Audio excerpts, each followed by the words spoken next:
I found a good quote from a scholar who focuses on mythology and folklore, and she says many ancient crone goddesses were demoted when their people were conquered or converted into hags, evil stepmothers, forest dwelling witches, and other villains of fairy tale and legend.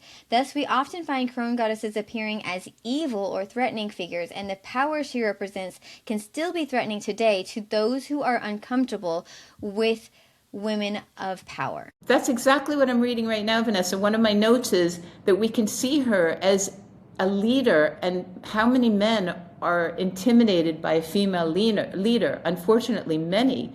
But we can see her as charismatic and a determined leader who often outsmarts the male heroes in the Kalevala.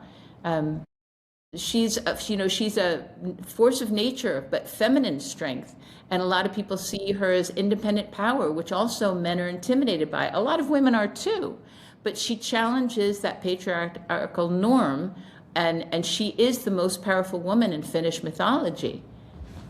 And she's different than other villains that we come across, in part because her actions are not purely selfish.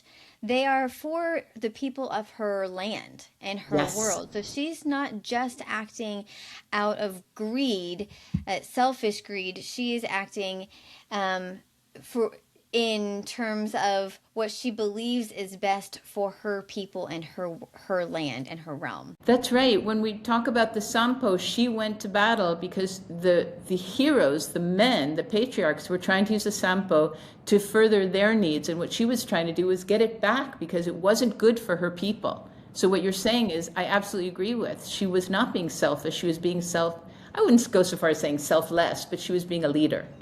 Mm-hmm. Yeah. Go ahead. No, no, I agree. She wasn't being cruel per se.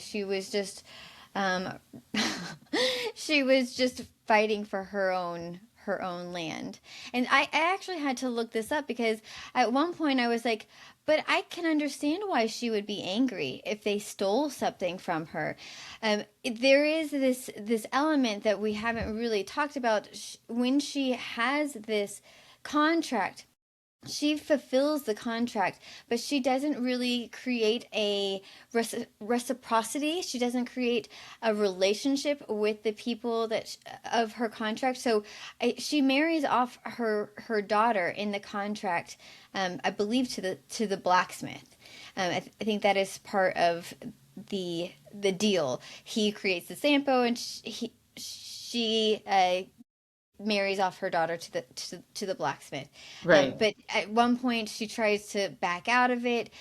So it seems like she's not really interested in having a relationship, which is what these alliances are intended to do. And so that's part of where it's perceived that she is villainous, because she's not willing to have these relationships with the other world, the Kalevala, the land of the normal people. Right, who are now the Finnish people.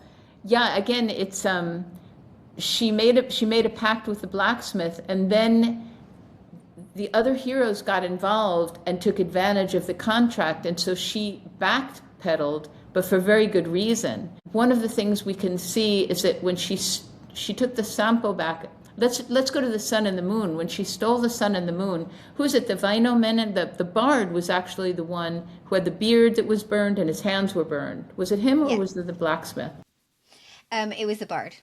It was the bard. So let's look at the beard. The beard is a symbolism of power and wisdom and maturity, and it was burned, which is a really strong indication that what the bard, that the storytellers are saying, is that he was in the wrong.